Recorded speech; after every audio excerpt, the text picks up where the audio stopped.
Okay. Welcome everybody. It's nice to have all of you on our second of the three webinars series within the FoodSHIT2030 project. We are meeting together today with Agnieszka Duduś from Foundation in Krzyżowa, and also with Sara Favarghiotti and Giulia Zantadeshi, if it's fine, I hope, pronounced, from University of Trento. And these three ladies are the representatives of our fellow cities that are collaborating with us, that we learn together, learn from each other, and we are exchanging knowledge and experiences regarding developing the food system. And today we are here with our Wrocław team representatives from Wrocław University of Environmental and Life Science, and also Foundation of Eco Development. And I will leave the voice to our first presenter, to Agnieszka Duduś from Krzyżowa, Poland. Hello, everybody. Thank you very much, Małgosia and Monika, for invitation here in this webinar. Now I will share my screen with the presentation.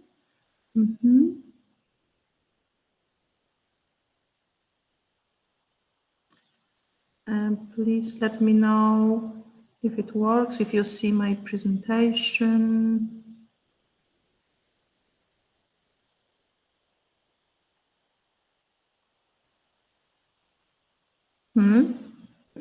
Because it's quite heavy and it has a lot of pictures, so it takes a time. So maybe during this uploading, I will tell a little bit more about me. I'm a worker in Krzyżowa Foundation for Mutual Understanding in Europe. I'm an educator and project coordinator, and my specialization is educating in sustainable development, ecology, and global education. And I'd like to tell you today about our approach of educating in the sustainable development topics. But I'm afraid we still don't have our mind. Agnieszka, maybe you could try stop to sharing and share again.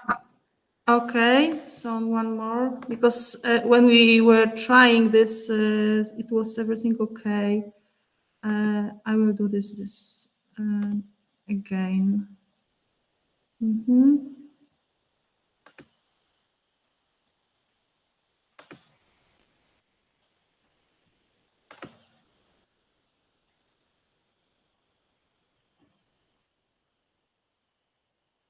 I'm presenting my screen, and it looks that I'm presenting your this. And try to go to PowerPoint now.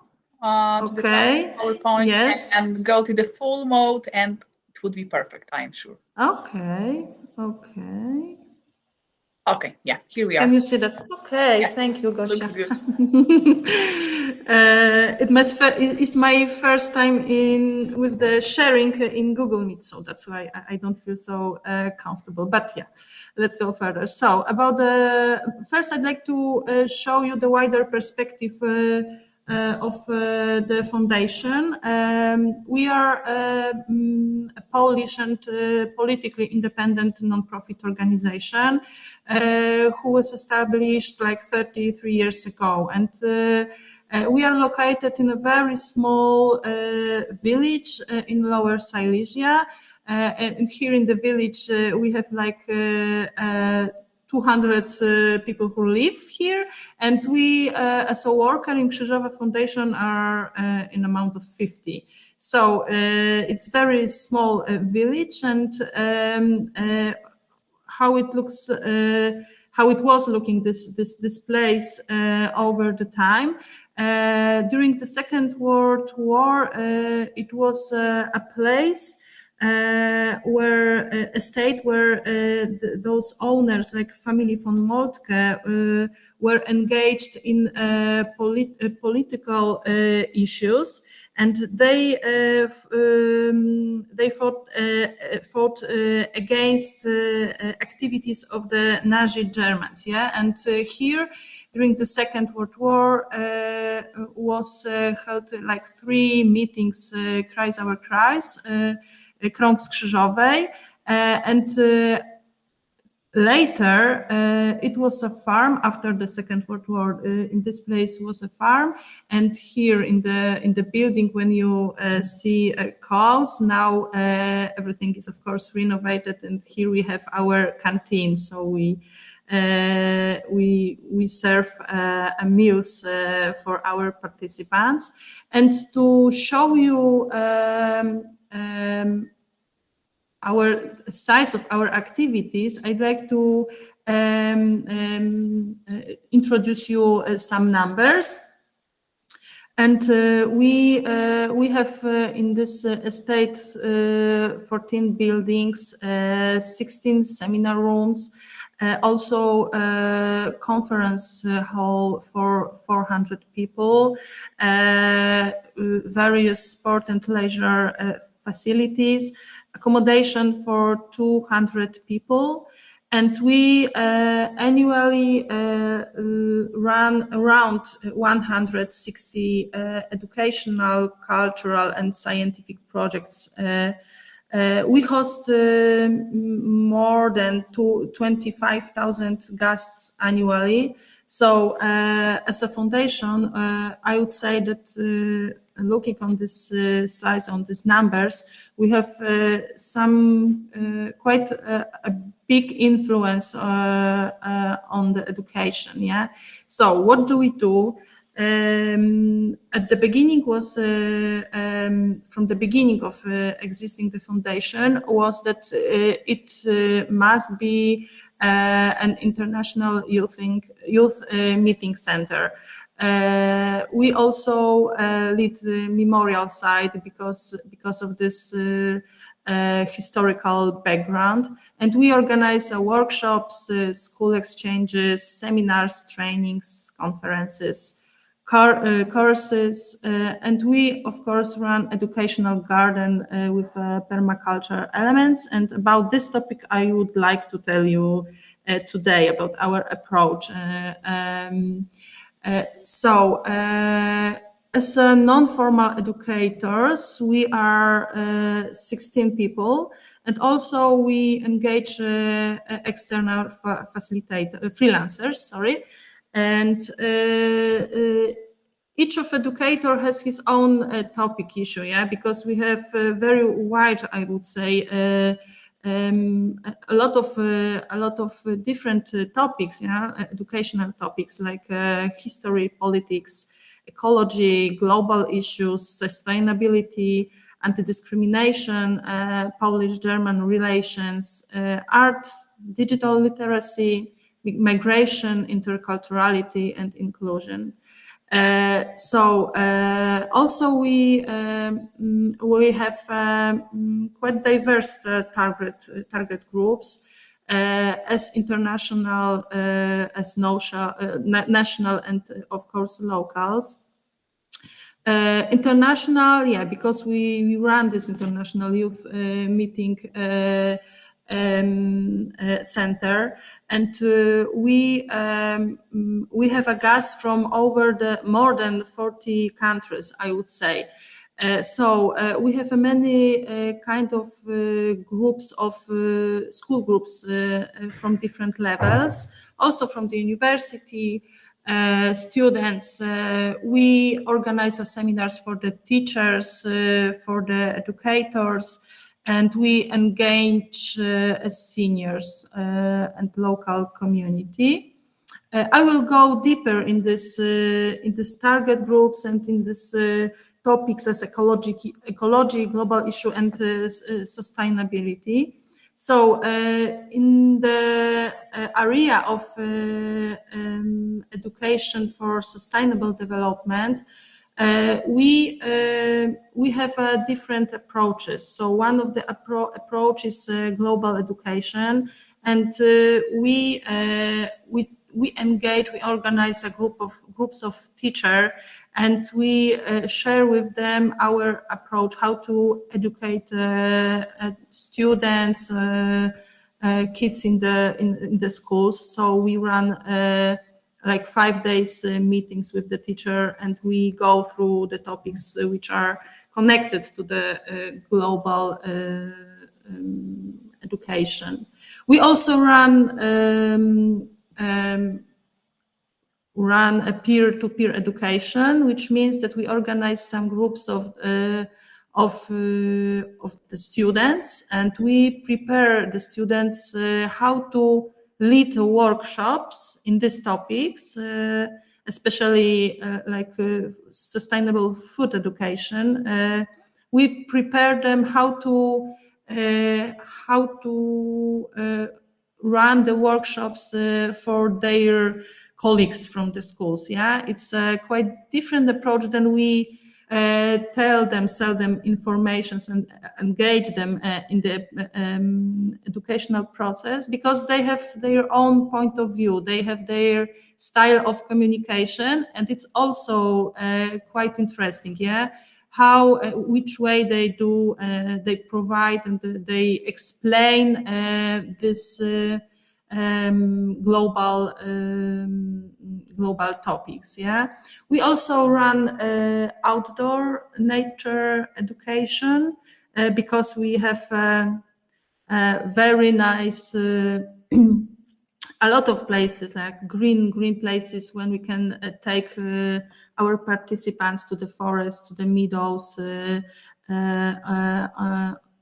and this kind of environment, and we show them this environmental also issues. With this peer-to-peer education, we also created some materials. Unfortunately, it's only in Polish, but we also have another materials which are in Polish and German language, and I will tell you about it later, and it's possible to share with you in PDF version. So about our educational garden, this is a quite new place for us, because we established a garden 2 years ago, and this garden is very important for us from many levels, because we engage, thanks to this garden, we engage as our locals, like schools, students, as international groups, and also our workers. So when we start working with this establishing, we already engaged also our workers, because we wanted them to feel that this is also something what belongs to them, because we don't have a gardener, we just engage a community to provide it. Yeah, so that's why it was also very important that our staff feels that it's something what belongs to them, and they can engage. Garden is still in the process of developing, because now we have the part with the vegetables. But as you can see on the left picture, this is a project of this whole garden. The visualization, and we have this blue part currently. On the left side, we have a plan to establish, to set up a herb garden, and on the right side, we wish to, and we will have also an orchard with traditional species of trees, fruit trees. Also, we plan to develop part of forest garden, but it's something what will happen next year, maybe in two years. Yeah. Sorry. Okay, I'm sorry. Yeah. So, what about with the garden? We run a garden educational with permaculture elements, and what we do, what we show in this garden is that we explain how does permaculture works, what are the elements of permaculture. Of course, it's not a permaculture garden. It's with the elements, because to have a permaculture like 100% of permaculture, we should actually be here for 100% of our life and develop the garden around some house, etc. But the elements shows what kind of principles are important to develop it. So we have a compost bin, we have a greenhouse, we have raised beds. We use this garden as a place of the integration also. The groups, also our workers, and as you can see, we have many different kind of groups, like our target group. On the right side is an international group which came here for a project local in global, and we were also introducing them what are the main permaculture principles. Also, we were building with our students herb spiral as another example of permaculture element. And on the left, on the bottom, on the left picture, we also have our guests from Ukraine, because we also host people who came from Ukraine. So it was also a nice approach, nice way to integrate them with this place, with another people, with this culture, Polish culture, actually. As you can see on those two next pictures, we have here examples where students are engaged in the process of creating the garden. And I really like this picture on the left top, because you can see kids how much they like it. It's really amazing that it's enough when they have only wheelbarrow or some shovels or something, garden tools, and they are happy that they can take part in this project. They can be close to the nature. They can spend their time outside, not only in the classes.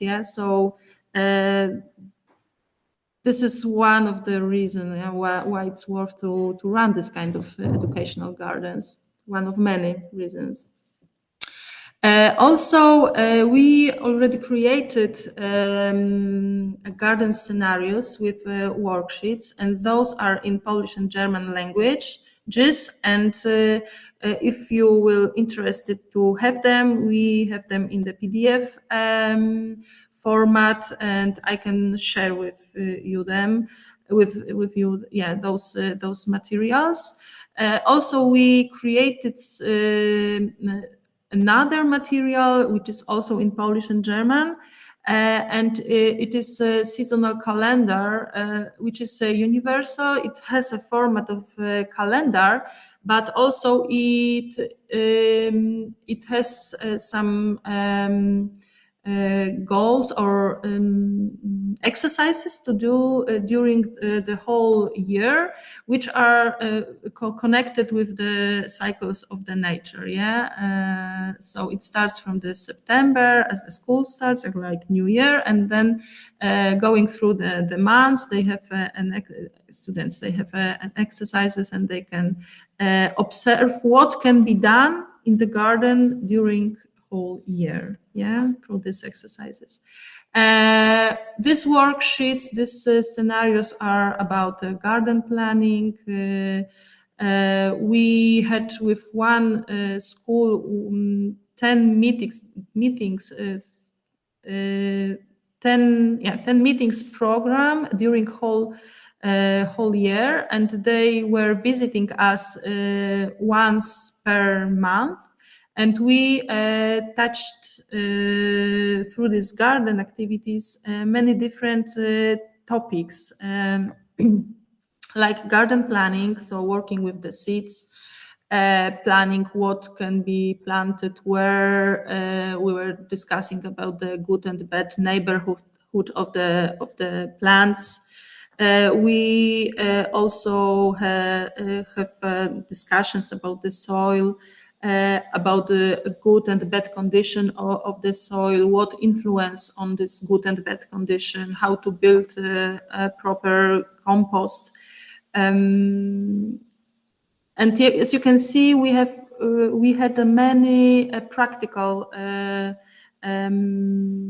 workshops, but between these practical activities, we also were selling them theory as well. Another topics which we were discussing during these meetings was about the sustainable food, and we were using a critical thinking approach. So by the questions, we tried to show our students what kind of food they eat, what kind of food they buy, how does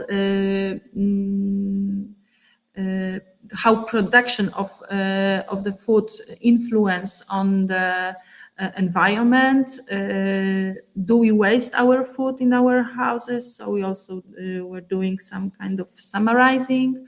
We were discussing about the processing of the food, about the local, seasonal, and those were also very used by this folders. As you can see, we created those kind of folders which are published and established in our canteen. So not only the students who are taking part in our workshops can educate about the sustainable food, but all of our participants or guests of the canteens can see these issues about the sustainable food. We, of course, in our canteen, we are providing the plant-based diet, and we maybe about it I will tell you a little bit later, sorry. And during this workshops also we discussing about the biodiversity. So we show them a garden which is situated around many different of ecosystems, and we show them these different types of ecosystems, and we explain them how important it is to have a different type of ecosystems, not of monoculture places. So we collect the insects and we discuss what kind of activities we can do in our garden, in our home, to support biodiversity. So here you also can see the example of practical workshops, like creating seed bombs and building insect houses. Of course, in some garden we also create some spaces which supports biodiversity, like for the lizards, for the different animals, but all those were created in classroom. We discuss about the food preserving, so we collect our crops, which kids also produce in our garden, so they can they can observe like whole cycle of growing, producing the food, and they can also preserve. And it's not only about the fermenting. We have exercises which shows how different, in how many of different ways we can preserve our food. Yeah. About the local community, because it's also very important. I see that my time is already finished, but I want to finish and tell you a little bit more, if I can, of course. Yes, you can go. Yeah, okay, thank you. So about the local community, because it's very important target group for us. They are as our target group and also as our partners. They support us in our projects, seniors in the gardens, because we engage them also as leaders of the workshops. They have amazing experience in providing in gardening. They are amazing gardeners. They have also amazing experience in cooking. So we ask them also to engage in our workshops and to share their experience. And it's good for both of this group. These intergenerational projects are very important because youngsters are learning from the seniors and in second way. Yeah, so we engage locals in our projects. We also take them for some study visits. On the left down picture you can see we are in a different garden. It's Anielskie Ogrody in Lubuskie, and there is also a very nice space with a permaculture garden, and we took our local seniors, our leaders, also activists, to show them how it can looks like in a different way. And it's very important to combine as tradition as a modern approach. And you can see also on the right picture here, yeah, the garden in Anielskie Ogrody, where we have Kopuła geodezyjna. Sorry, I forgot how it's in English. Kopuła geodezyjna. This is this round one sphere. Yeah, the place which looks very modern, but it's the place, the space located in very traditional garden, like permaculture garden. Yeah. We also organize some meetings with local producers, food producers. Here you can see Asia Maślukiewicz from cooperative Jest Alternatywa. Jest Alternatywa, this is their project where they promote local food, but we invited Asia to present her approach, which is as a St. Hildegarda from Bingen, which was amazing nature observer, and also he implemented herbs, and Asia were explaining us about wild cuisine and healing properties of herbs.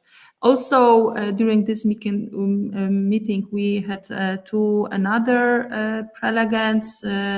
One man is a producer of eco apples, Marek called Jabłuszko, and he were presenting the way of eco methods of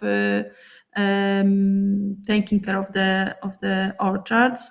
And also we had a meeting with beekeeper who were explaining us why bees are important for us, and what kind of plants we can plant to save save the bees. Yeah. And last but not least, we also promote local products. So we cooperate with local producers, and we sell here eco and organic, eco apple juices and honey and jams. We also cooperate with the artists. Now we have like free residents of the artists' residencies, and one of the artists is presenting his approach to present a culture, Polish culture and tradition through old recipes. So she is collecting currently the old recipes. She will prepare a cookbook, which will be the way of eco approach of producing or using the food. And here you can see last pictures of our garden, and are this year crops which we use, and the surpluses we are sharing with our canteen. We don't have as many crops as we need to serve all meals, because we serve during this high season per day like around 600 of meals, so it's not enough, but some vegetables are used during preparation the meals for our participants. And maybe very shortly, some reflections. Garden is an amazing and interdisciplinary tool. We can through this tool, we can provide many types of topics, related to the food, related to the nature, related to the mathematics, to the language. We use different languages, and also it's a way of teaching the language. Work in a garden is very involving, as participants, as our guests, as also our workers, and it's it's enjoyable way of education. And currently we plan to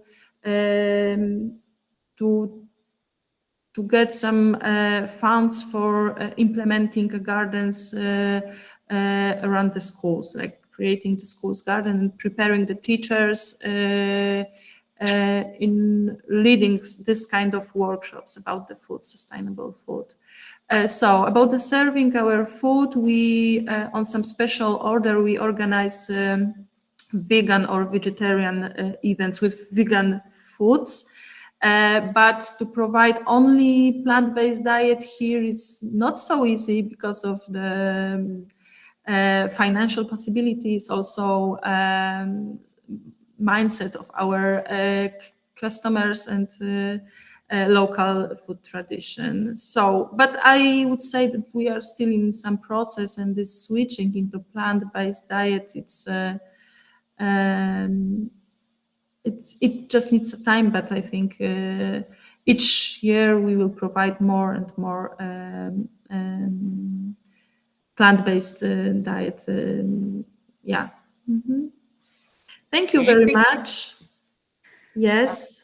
Thank you, Agnieszka. I think that if somebody will have a question there, I think we will manage all of them after second presentation. For sure, I already have some, so please stay with us, because we will have a Q&A session after the second presentation. So now I would like to invite Julia and Sara from the University of Trento to present their case from Trento, Trentino region. So ladies, the floor is yours, and please share your presentation. This is your time. Thank you, Gosha. Thank you, all of you, for inviting us and having here. And it's a great pleasure to share our experience. I'm Sara Favargiotti. I'm professor of landscape architecture at the University of Trento, and together Julia Tedeschi, who's a research fellow and involved in the Health Food 4.0 project. We are going to share with you an overview of what we have involved us and our team in Trento, which is a larger team, and our group is also present. A PhD student, Angelica Pianegonda, but also many other people that we might find during this short and brief presentation. So we would like to bring another perspective, the perspective of the research perspective, but a research was very focused on the ground, I would say. We start to investigate the concept of foodscapes a while, and the next slide. We based, starting from several literature, and one of those is the sociologist Nola McKendrick, who's defined foodscape as a terms within the perspective of architects and planners and designers in a broader sense. We look to this transformation of the land, of the territories, both urban or rural or in the between, and looking how food have been for many cases a trigger tools or trigger elements in transformation process in urban or peri-urban areas that help to regenerate, rehabilitate, transform very often abandoned or not used areas into a new productive landscapes. And this is a trend that happened even more frequently in the last decades, and we focus that on the area specific of Trentino. We in the last years, in the next slide, we can see how the region of Trentino Alto Adige, which is an autonomous province in the northern eastern part of Italy, it's a peculiar territories. It's a mountain alpine territories, so it's very difficult also to find land for production, food production.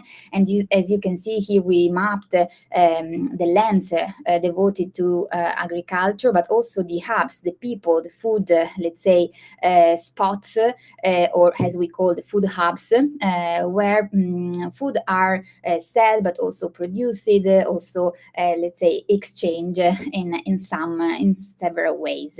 And what also emerges is that currently in the last decades, especially from starting from the boom, the transformation of the redevelopment from the 70s, 80s so far, the production of food was mainly devoted on two main products, which is very famous, also Trentino, apple and wine and grapes.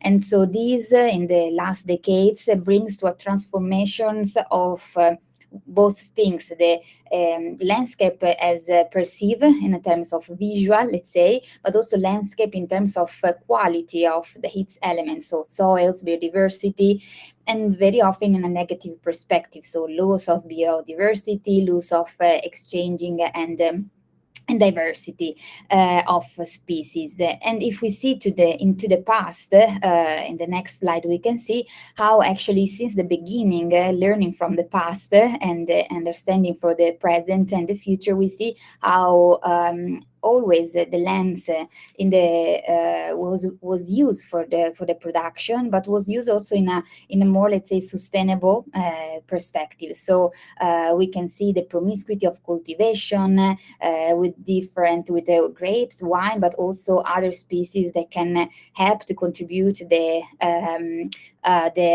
quality of the soil, the biodiversity. We can see also the attention to the resources like water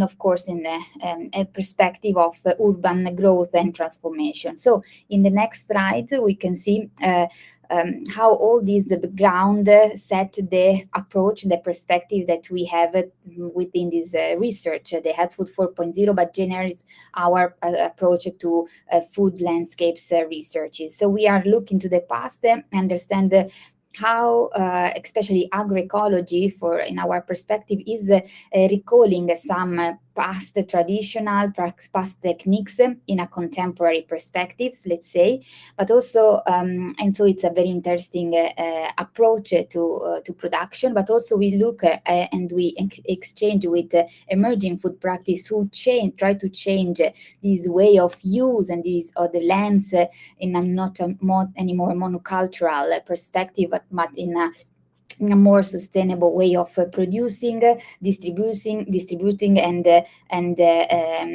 also cultivating the food. And we also engage what is now emerging very importantly, local food policies like the Milan Food Policy Pact, among others, that also help not only practitioner and producer, but also municipalities, so public actors, to drive and support this transformation. And our perspective is again from the perspective of design, of spatial transformation, landscape transformation, and we think that all this can bring to promote regenerative foodscapes that can help also the quality of the life and the space. So the next slide, we see how all this framework is the framework on which Help Food 4.0, the theoretical framework on which Help Food 4.0 started, but actually there's also a longer pathway where Help Food 4.0 project emerged. So thanks to the collaboration and the action of other colleagues, Francesca Forno, professor of sociologist, the municipality of Trento itself, the city of Trento is very much involved, embedded in this concept from the sociologistic, for the political, from the producer perspectives to since 2017 to let's say to change or to make more awareness among citizens, producers, and also consumers that we called in Trentino, the project of Nutrire Trento called eaters, in the sense of changing this perspective that the way of buy and eat and products and foods is not just a consuming that, but it's a way of being more aware of doing something in a collective and a more holistic perspective. So I want to also briefly mention that our project was the second phase of a previous project, Help Food 1, let's say phase 1, which tried to which was focused mainly on Trentino region, collective emerging practice that are approaching and specifically a community supported agriculture who's born in the last few years in 2020, sorry. And within our project, Help Food 4.0, we try to open up what emerged in this project, open to an international perspective, and bring other contribution from the spatial and design perspective, but also to logistic, digital. So to open up and scale, that was the main important topic, to scale what we have learned locally to other cases, to scale the topics, and to scale also the possible transferability of the activation of new innovative food hubs in other countries. So the goals in the next phase, very briefly, are basically what I tried I said just in a few seconds ago. So demonstrate the importance of designing and supporting social, but also physical infrastructure for circular and sustainable food environment and system, scaling up and replicating innovative experimentation on socio-digital food system, food ecosystem, and explore the role of food as an element of reconnection among farmers, citizens, or eaters, as I mentioned before, not only in terms of physical, in terms of food, nutrition, nutrients, but also in terms of culture. And so we produce, we at the end of the project, we produce a sort of sustainability matrix, which intended to show and you seven pillars that we think are the common ground of the local actors who have been involved in this project. The 7 pillars are agroecology, culture, innovation, nutrition, awareness, cooperation, and inclusion. And we ask to some of the practitioners that were involved in the project to speak with their voice, and thanks to some small videos, they express what this concept is made for them and for their practice. And I think you can see the videos on our YouTube page are offering let's say a portrait of sustainability matrix that it's very interesting and common for our local practice, but probably can be also shared with other experiences. The project it's made by an international network of partners, both scientific, university and research center, but also private, and that was very important to combine different perspectives, different contribution, different of course competencies from food, from to water connection, to participatory, and also involving public administration, so to hear and their needs and their approaches, and then it's also collecting a lot of local practice in each countries, as we see in a few slides. So going more deep in some outputs that we would like to share with you, the project try to understand this concept of food ecosystem, that it's somehow summarize this concept, what I've said so far. And it's one of the results was to connect and to exchange some practices, emerging practices around the local food system that appear in the 6 countries that were involved, and 3 southern countries, Portugal, Malaga and Trentino, and 3, let's say, more advanced countries like Finland and Gothenburg. Today we are going to show you only the few experiences in Trentino, as we see in the next slide. I can see, next slide. Okay, yes. The Trentino case studies showed 4 interesting experiences. They are not the only one, but the ones that we try to connect, that cover a larger areas from the Trento municipal cities to other more inner valleys, let's say, of the region, and offer different approach of connected and proposing the combination of producers and consumers or eaters. So we propose, and we're going to show you in a more detail, some features of a food ecosystem. So how a food ecosystem could be done, could be defined, could be, it's not a rules, but it's a more, let's say, roadmap, as we call it. So some recommendations, some ideas that emerge from our experiences and that we involved in the project. So the feature that we found that we highlight that emerge in this project are a definition of a food hub innovation. What is a food hub and innovative food hub? Which are their elements, the criteria?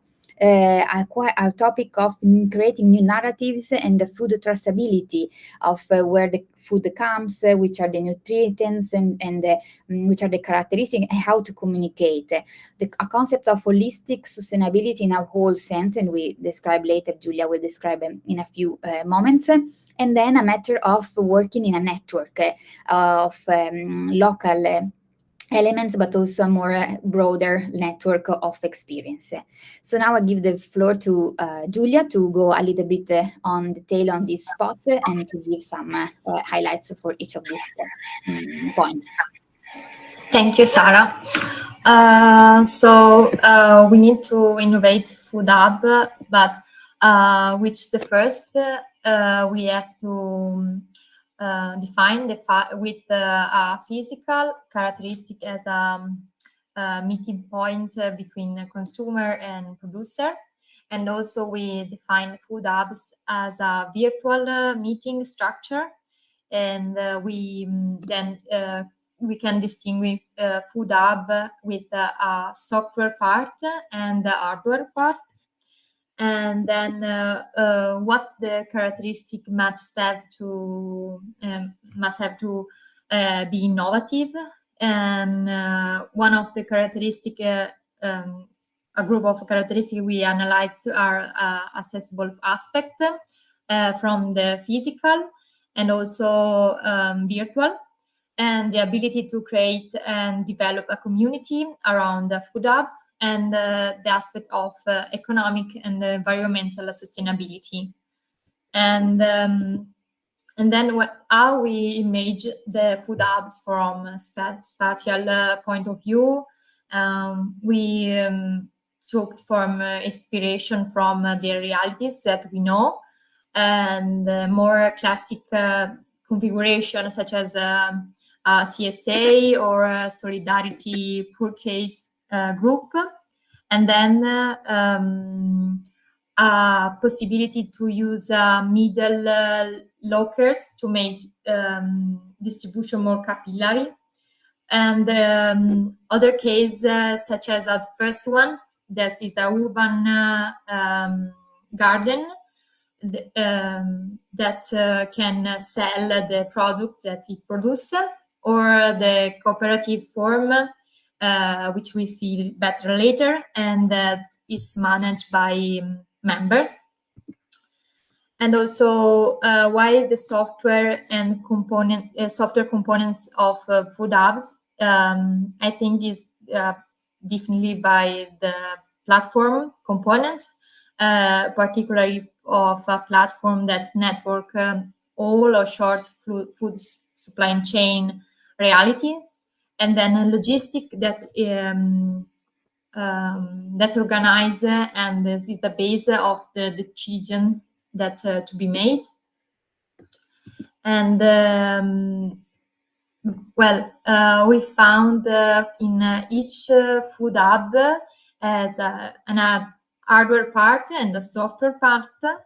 In the case of Orto San Marco, that is an urban garden producing on public land within the city.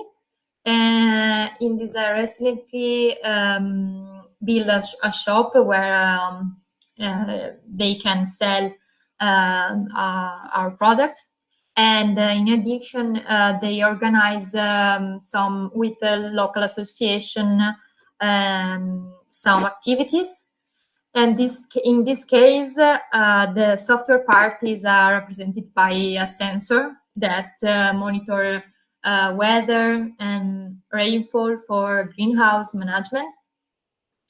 And another case is l'ortazzo, is a form of solidarity purchase group, and the source to produce from a local producer.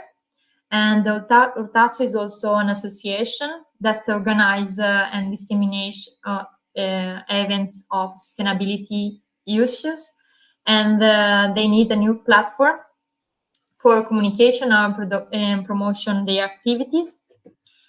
And then Edera is a community emporium, is newly found and cooperative that want to organize a shop that can distribute products made by products from the members that they have to manage the store, and they have to cite the site website to collect new members and to tell people about project. And finally, the community support agriculture, which involves several citizens to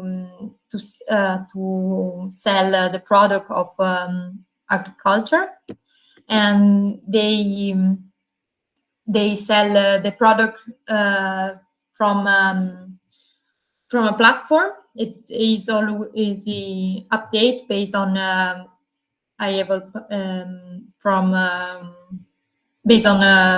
based on projects. And then within the project, Help Food project, it was necessary to evaluate the issue of traceability, to understood as the project tracking within the supply chain and analysis of the nutrition values of the product, and to be narrative and by dissemination show, dissemination events, like a show cooking event. And then the holistic sustainability. So we talk about the holistic approach of agroecology that become a methodological framework for transforming the current food production system into a sustainability and regenerative approach, which define the influence of economic aspect, the social aspect, and to build more resilient communities, and define and decrease in a human footprint, so in a more sustainability system.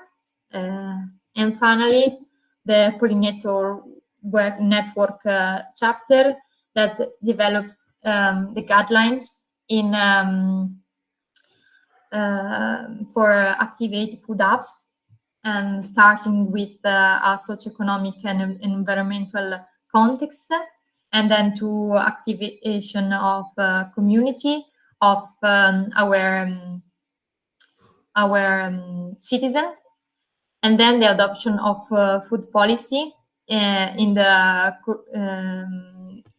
with a confrontation between stakeholders and policymakers.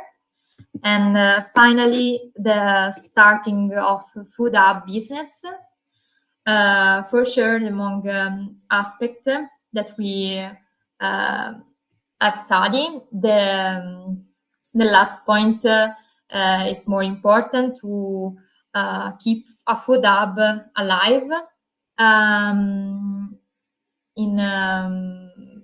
So it's a cultivate a membership between consumer and farmers that guarantee the preservation of food hubs. And all our work can be found in a roadmap that tells and reports everything in detail to then this presentation. And then all food 4.0 project unfortunately ended so in this year, but we're still very interested to continue this kind of research and also investigate the new aspect, like edible garden. And so I think it's ended. So thank you for your attention. We hope to continue this kind of study, the study in this future. So we leave our contact details and social channel. So I think. Thank you so much. Thank you, ladies. What I could say to these two approaches, we have two different perspectives of NGO and uni. But the issue that is combining them together and linking them together is, I think, the transformation of land for the food issues. So this is what the Sarah told during her presentation. So creating the foodscape for the use for different reasons, but especially for the food education, food integration, and what I could say also for building the community around the food, because this is very important issue that we are seeing together also as researchers, as NGOs, but also as regular people living in the urban area, peri-urban, and so on. But I think one of the issues that we could start to talk with is the challenges connected with the building such community, with integrating different groups, integrating and trying to involve different stakeholders, like combining seniors with younger people. So maybe we could start with it. If you met with such issues during your actions that were conducted during last years.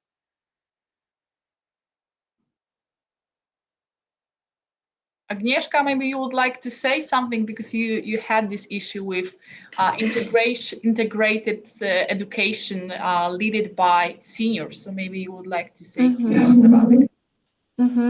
Yeah. We have this issue of combining many different kind of stakeholders, especially the seniors with the youngsters.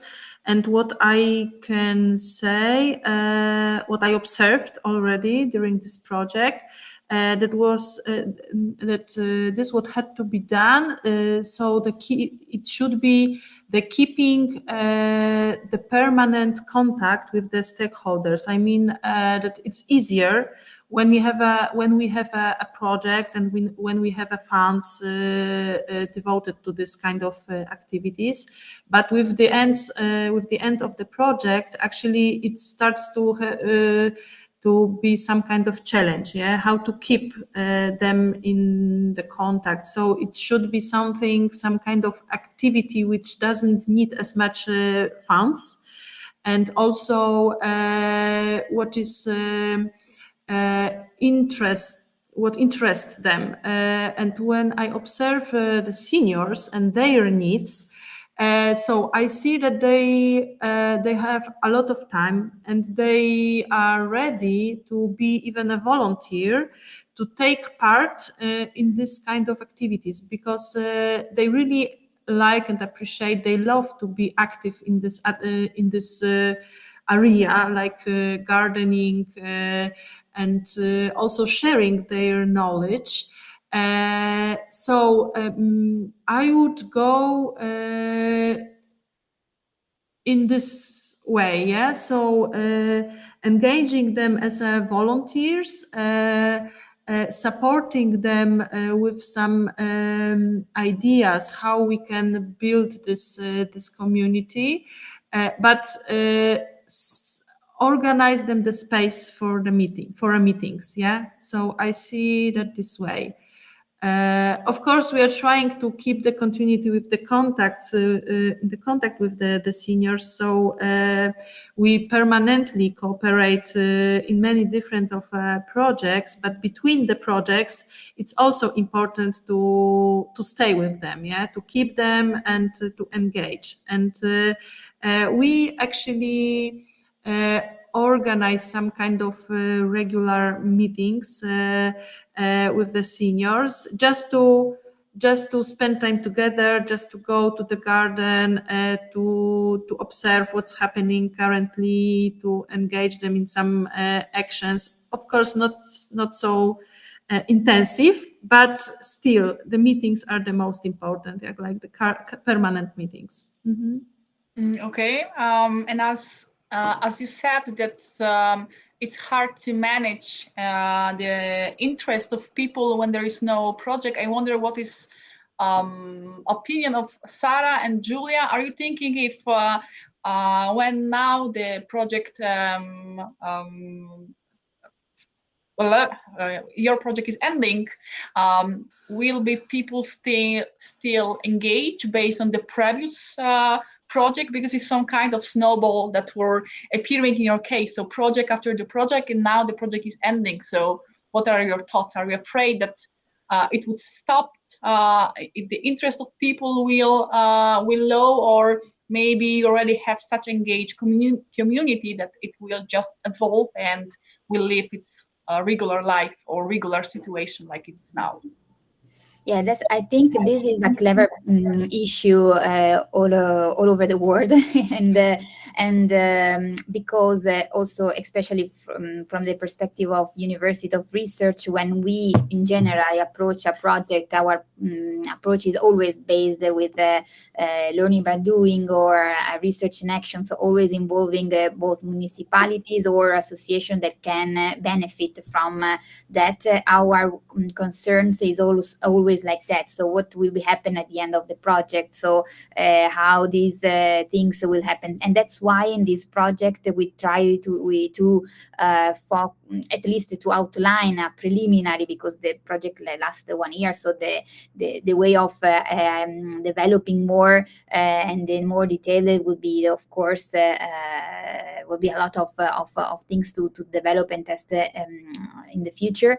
But at least we wanted to focus on the holistic sustainability, in the sense that it's need, starting from the beginning, to be aware, to be together, to communicate, to activate from the social, culture, but also in terms of what already thinking what happened beyond the project, or beyond this specific contribution, which might be our research project or other contribution that many of these associations, and especially in Trentino, they had beyond our contribution. So that's why we focus on that, because I think it's very important, and there itself are very aware about that, because we learned that also by discussing with them. They are aware that they got fundings, for example, in Trentino from other association and foundation, but they already use them to start activate their activity, but also thinking how to enlarge their activities, their services, to go beyond. And that's why the business, a new kind of business,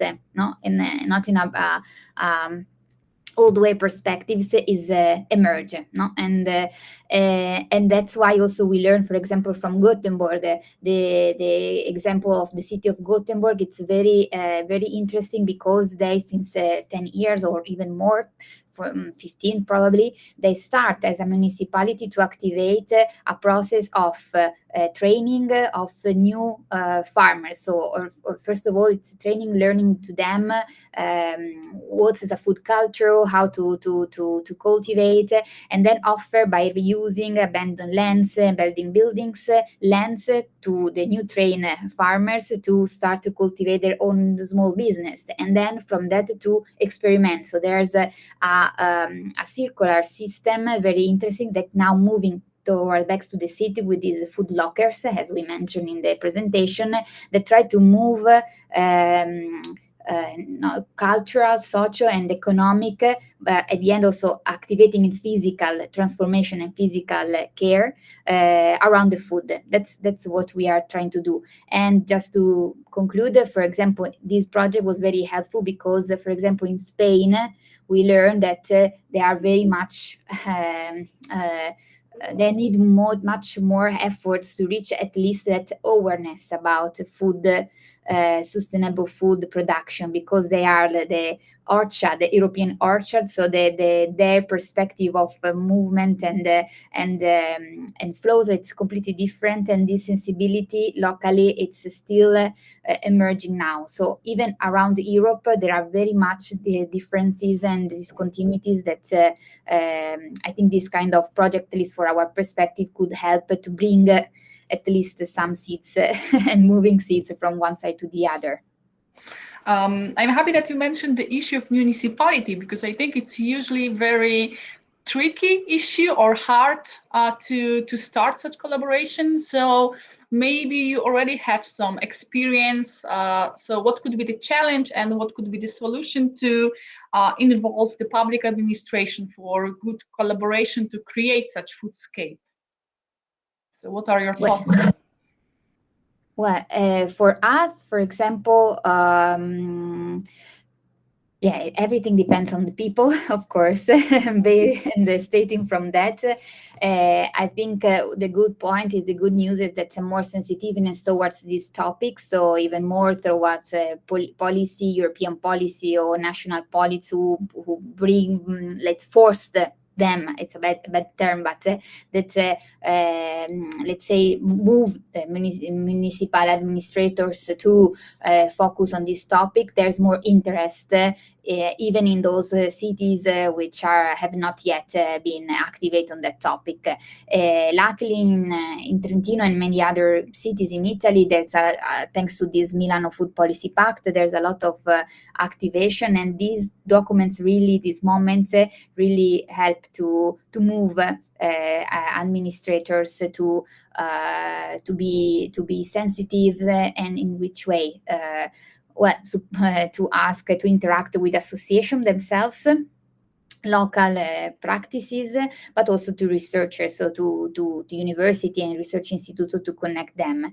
And so in our perspective is also like that, to move slowly and support them according they need.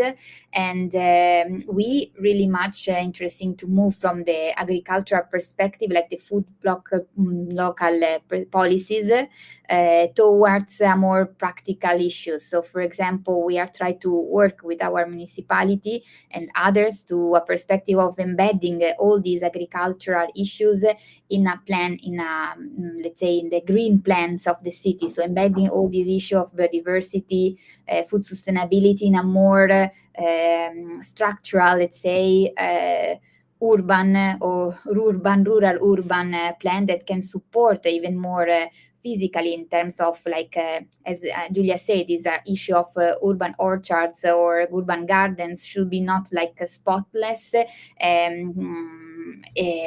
activities, but we are now discussing within a new possible project in how make them part of green plan, the green plans of the cities, by considering them helpful not only for the food production, but also as a green infrastructure. So in terms of biodiversity, water uses. So this is how we try to move, and we engage them, by connecting, help them to see how these maybe spot research or activities could be embedded in a more larger framework, and also a practical framework. I don't know if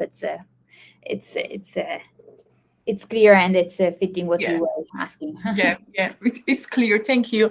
And as we are extending our time, here's the last question to all of you. If you will have to say like 3 advices to people trying to develop the food system and to create community around the food, what you could provide, which advices, which guidelines to such people that are trying to develop the foodscape and the food community? Agnieszka, maybe you would like to start. I will try. 3 advices for the people who try to develop the food community. First, try to find those actors who you feel that it's quite easy to cooperate with, that you have some kind of connections, like some similar mood or something. It's much easier. Second,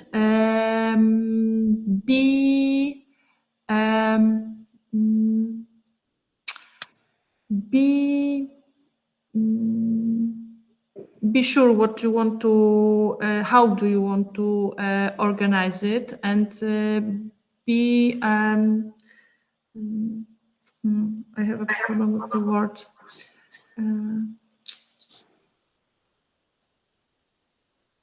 It's about the consequences, yes? So be consequent with that, organize regular meetings, and share your fears, and also maybe fears it's on the second, but share your enthusiasm. Okay, Julia and Sarah, what you would like to add, like 3 advices? It could be common for Trento. Well, maybe with what Julia said, also through with the pollinator network, somehow were kind of advice already, but I don't know if you want to go, because I'm always speaking. Julia, if you want to say something, or also comment. Okay, well,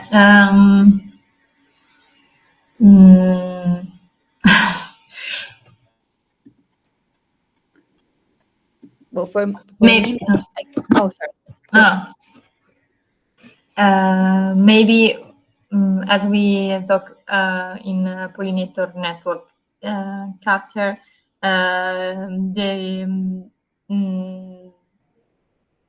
necessary to create awareness in citizen about food aspect. So I think about to create awareness. So. I don't know, it's okay. Yeah, it's always okay. I think it's Always okay, starting yes. from the awareness and education. So yeah, so I think it's okay for sure. Yes, and I think also to from looking from other perspectives to open up to other communities. I mean, to exchange, to activate a new process. It's also to see what is already there and maybe create a network of a community of communities, because there's a lot of maybe, or sometimes there are few. But if there are few of a lot, I think it's important to interconnect each other for exchange locally, or even if in a larger perspective. I think this where we can learn or where we can share our problems even more. So maybe like Yeah. that to Yes. start. Thank you so much. How I could sum up it. So I think we went from multi-level education by a garden into by a foodscape, which is also good because all of us would like to create the good foodscape and community around the food. So I think we could finish with this issue. Thank you one more time for attending. The webinar will be recorded and will be available on YouTube. And if you would like to share any materials, links to this material, just let me know, and I will add it to the description of the webinar. So thank you one more time, and I am sure that all of us will see somewhere around. Thank you very much. Thank you. Thank you. Bye. Bye. Bye.